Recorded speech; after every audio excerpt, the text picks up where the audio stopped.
My name is Mary Wessner. I'm an adjunct research fellow at Victoria University, as well as a clinical exercise physiologist.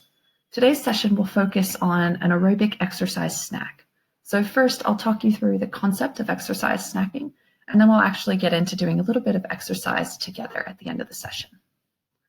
So by now, we're all well aware that there are a lot of negative impacts of extensive periods of sedentary or seated time. Perhaps during your normal working life, pre-COVID-19, you found yourself behind your desk quite frequently, sitting down for long periods of time and perhaps only really moving when you had a meeting or a coffee break. But now that we're all finding ourselves, for the most part, in a working at home situation, you're likely finding extended periods of sedentary time, even beyond that which you would have normally experienced.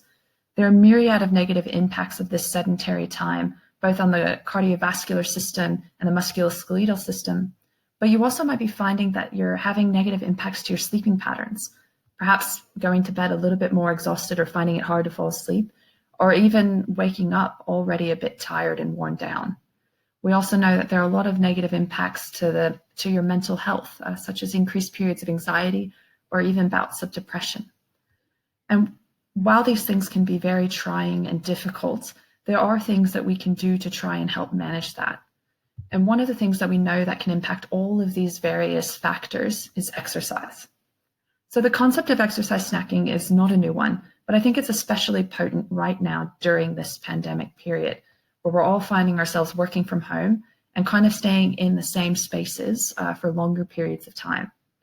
The idea of an exercise snack break is to take about 5 minutes every hour when you would normally maybe reach for a snack and instead reach for a few brief exercises. So the general guideline is that we want to try and have everyone doing about 30 minutes of physical activity a day, but it doesn't all have to be at once. So the exercise snack breaks can be a way for you to achieve that 30 minutes, but almost without even realizing it throughout your normal activity. So you would be taking 1 5-minute break every hour, stepping away from your desk and doing a little bit of light exercise. And then every 2 to 3 hours, you should be taking a longer, more intentional break where you're really taking 15 to 20 minutes to step away from your workspace, go on a walk, or even just do some exercises within your living space. So a lot of people think that when you don't have a gym, it means you might not be able to do the exercises or get the physical activity that your body really needs. But what we found is you can do a lot of exercises just in the confines of your home with very minimal equipment. Sometimes even a chair is just enough. And actually, most aerobic exercises can be done without anything. So now I'll go ahead and take you through a brief exercise session lasting no more than 10 minutes to really get our heart rates up and start working towards that 30 minutes of physical activity a day. All right, I hope you're ready to get some exercise in. So before we start, we'll just do a few stretches to get ready. So oftentimes we're sitting for long periods of time at our desk, and just before we get to moving a little bit, it's a good idea to just stretch out. So we'll start with just some basic neck stretches. So an easy one to do is to do a side-to-side stretch. So for this one, what you're going to do is take your right ear down to your right shoulder. We're just trying to stretch that left side of the neck. A good way to add an extra element of stretch to this is to reach your left arm down and reach and stretch your fingertips as we lean towards our right side. So you should feel a nice stretch on the left side. You usually want to try and hold this stretch for at least 10 to 15 seconds or until you feel there's a little bit of a release in the tension. So we'll come back up to center and we'll do the same thing on the other side. So left ear down, right arm extending, reaching those fingertips, feeling it on our right side. Come back to center. Go one more time on each side. Right ear down, left arm stretched. Hold, breathe. Good. Last time on the other side.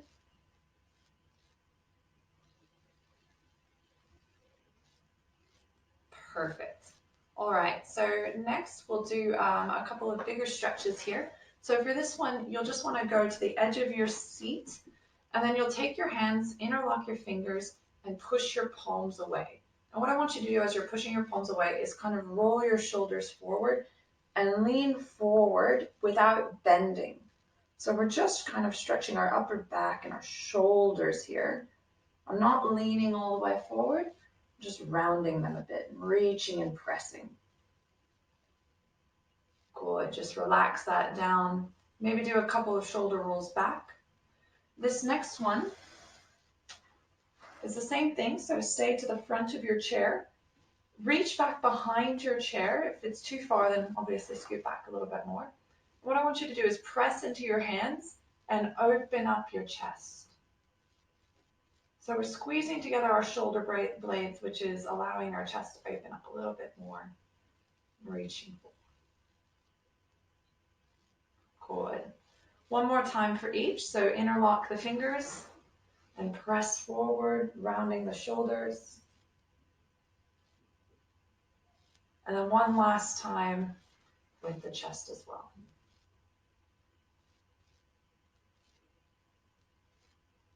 Perfect. All right. So now we'll go ahead and stand up. We might just move the chair a little bit out of the way. And we'll start with our baseline marching. So the march is a really good exercise just to kind of get everything moving, acts as a little bit of a warm-up, but we'll also come back to this in between each of the exercise as kind of a break in between the strength exercises we're about to do. So the first exercise is a squat. So this one you can do with the assistance of a chair or just standing in your own space. If you're going to use a chair to help guide you, I'll talk you through that process. So what you want to do is stand just a little bit in front of the chair, and you want to be able to, when you sit down, you're just touching the edge of the chair. The important thing with the squat is to sit back into your heels, so you're almost able to wiggle your toes, and importantly, as you go down, you're able to see your toes still, so your knees are not in front of your toes. If you're not using a chair, you do the same movement, but you just don't have a chair to help cue you. So we're going to do 10 of these. I'm now at 4. We don't need to go fast. Keep a nice steady pace. That's perfect. 7, keep it going. 8, keep going. 1 more. Perfect. All right, and then we'll just go straight into a march. So again, this is kind of our interim, little bit of a break, stretches out the legs a little bit, but also keeps us moving. I like to go backwards and forwards because I don't like staying in one place. All right, this next one uses the squat, but it makes it more aerobic because we're going to add a punch to it. All right, so how we do this one, we squat down, and as we come up, we punch across our body. And I'll actually do a little toe tap with the opposite leg as well.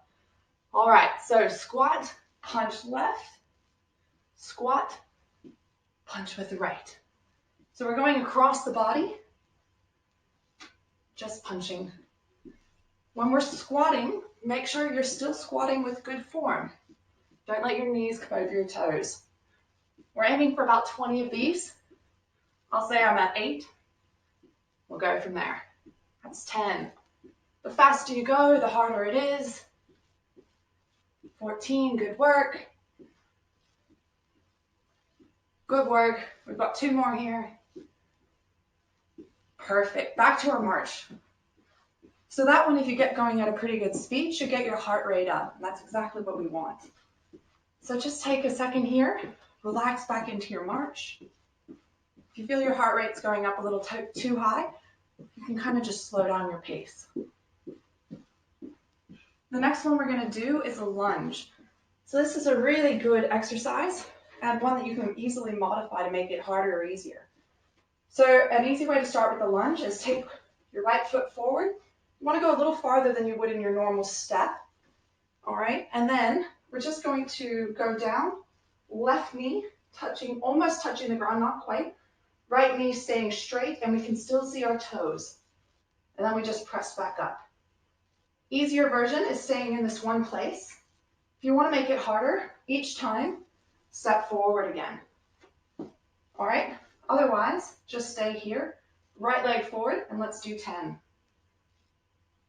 2, 3, 4, 5, 6, 7, 8, 9, 10. Good work. Shake it out. What we do for one leg, we do for the other. So left leg forward. Same thing, a little bit farther than you're comfortable with, but both legs facing forward. Right knee almost to the ground and back up. If you want to make it harder, just add that step.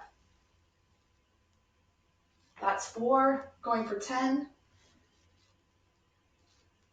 6, good work.